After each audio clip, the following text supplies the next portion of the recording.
Hey guys, welcome back to the Project DIY channel. Once again, we are mobile. Once again, we've got a daughter with a car problem. Let's get started.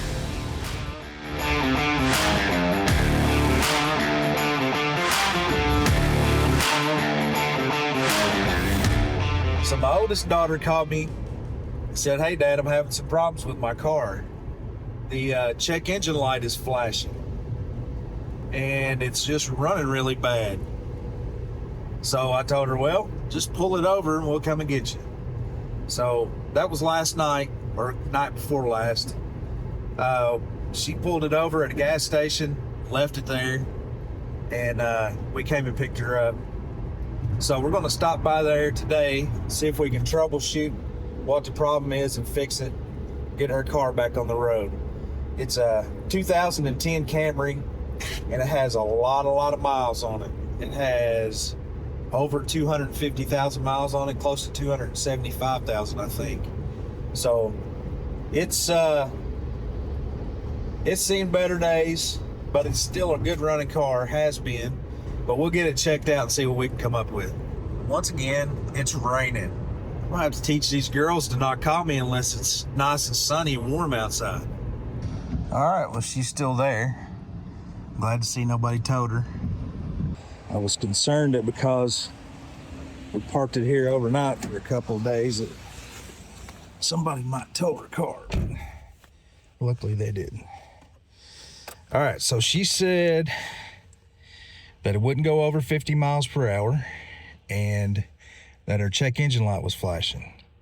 So first thing I thought of is probably a misfire. And a misfire will cause a flashing check engine light, which puts the car into limp mode. And usually in limp mode, the computer sets everything up on the car to keep you from being able to damage it. And if you have a misfire, you can do damage to a cylinder if you drive it for a while like that. So hopefully that's what it is. Let's start it up here and see what we get.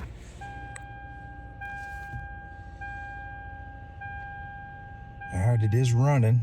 I can feel it shaking. Let's go out and see what we got out there.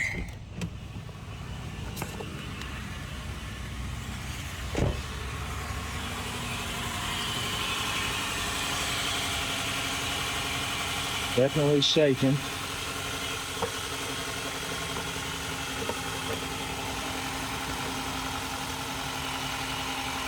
All right, so it's a little loud. Don't know if you'll be able to hear me or not, but what we'll do to see which cylinder is misfiring is we'll unplug one coil at a time. And whenever we get to the one that doesn't do anything, we'll know that's the one that's misfiring. That one definitely made a misfire.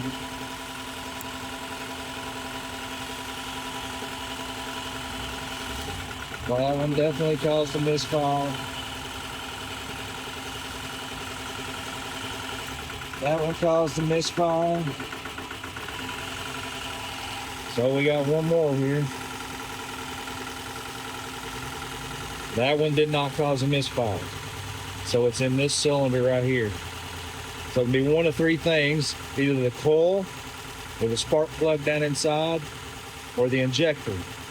So in order to test and see which one it might be, first thing I'm going to do is I'm going to take this coil and switch it to this plug and see if the misfire follows this coil. So I'll get that done right quick. All right, so I took this coil, put it here, this coil, put it here. You'll see now if the misfire followed the coil. If it did, when I unplug this one, then we should have a misfire again. And we do. When I unplug this one, I don't have a misfire. And I don't. All right, so it's definitely this coil. So we'll have to go see if we can find one. All right, after some running around to O'Reilly's, found a coil. Let's get this replaced. See if I can do this one-handed here.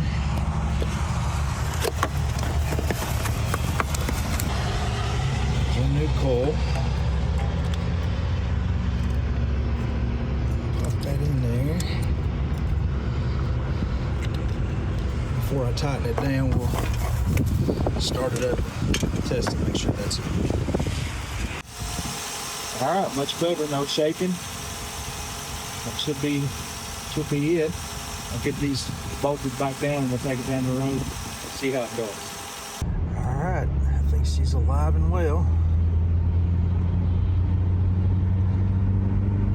Seems to be running fine, has plenty of power. Check engine light's still on, but that'll probably clear after a while. All right, guys, that's gonna do it for this one. Car's running good. I'm gonna leave it here for her to pick up, and I think she'll be doing okay now. I appreciate you guys watching, and hopefully this might help you sometime if you ever have a vehicle with a misfire. You'll know how to troubleshoot it, switch those coils. You can tell which cylinder it is by unplugging the coils, so hopefully that'll help you out. And if it did, go down in the comments down below, leave me a comment, let me know. Make sure you hit that like button, and also make sure you hit that subscribe button and the bell notification so you get notified when I drop another video. I have videos about all kinds of things: cars, household projects, any kind of project you can think of. You don't want to miss it. See you on the next one, guys.